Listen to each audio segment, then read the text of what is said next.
Wiki hii Rais William Ruto aliongoza taifa katika maadhimisho ya kihistoria na ya huzuni ya siku ya mashujaa, siku ya kutafakari umoja na heshima kwa mashujaa wa taifa. Katika uwanja wa Idhokwe, kaunti ya Kitui, Rais alitumia maadhimisho ya mwaka huu kumheshimu aliyekuwa waziri mkuu wa zamani hayati Raila Amolo Odinga, akitambua mchango wake mkubwa na kujitolea kwake katika kujenga na kubadilisha taifa la Kenya. Kwa ishara ya heshima kuu, Rais alimtunuku tuzo ya juu zaidi ya raia wa Kenya, yani Chief of the Order of the Golden Heart, daraja la kwanza, akihakikisha jina la hayati Odinga linabaki miongoni mwa mashujaa wakuu wa taifa la Kenya, urithi utakaoongoza vizazi vijavyo. Sherehe hiyo zilihudhuriwa na Rais Bassirou Diomaye Faye wa Senegal, alikuwa mgeni rasmi, pamoja na waziri mkuu wa Msumbiji Maria Benvida Levi.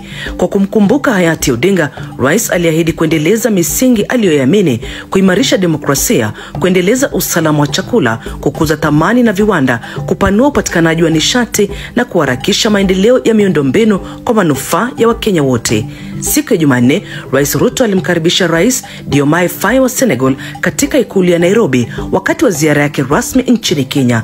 Nchi hizo mbili zilikubaliana kuanzisha tume ya pamoja ya ushirikiano ili kufungua fursa mpya za biashara na uwekezaji na kusaini makubaliano ya kuondoa visa kwa wasafiri wa muda wa hadi siku 90, hatua muhimu itakayochochea utalii na mahusiano ya watu kwa watu.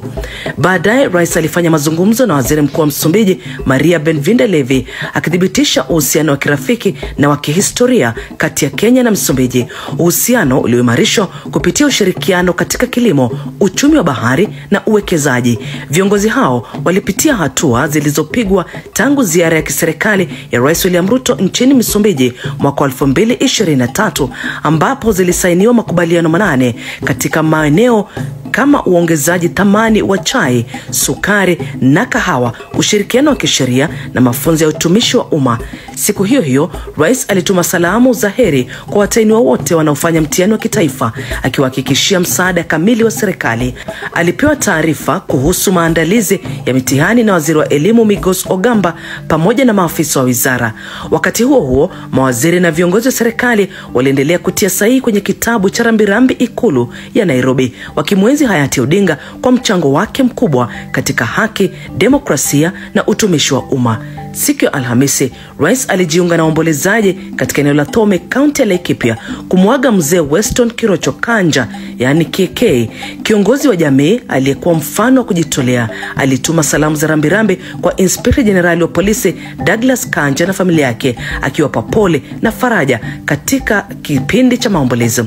Siku ya Ijumaa, Rais aliwapigia Harambee Starlets simu ya kuwapa motisha kabla ya mchezo wao wa kufuzu WAFCON dhidi ya Gambia, na baadaye akaupokea kombe la ligi kuu ya Uingereza EPL Trophy Tour ikulu ya Nairobi. Alisisitiza dhamira ya serikali kujenga miundombinu ya kisasa ya michezo kote nchini ili kukuza vipaji na kufungua fursa kwa vijana. Baadaye siku hiyo, Rais Ruto aliongoza mkutano wa kwanza wa mtandaoni wa kamati maalum ya wakuu wa nchi na serikali kuhusu mageuzi ya muundo wa Umoja wa Afrika AU. Alitoa wito kwa Umoja wa Afrika kuwa wenye ufanisi zaidi, uwajibikaji na mwitikio unaoendana na malengo ya Agenda ya Afrika 2063. Mkutano huo ulipitia maendeleo yaliyofikiwa na kuweka vipaumbele kuelekea mkutano maalum wa Luanda, Angola, uliopangwa kufanyika Novemba 26 mwaka huu wa 2025.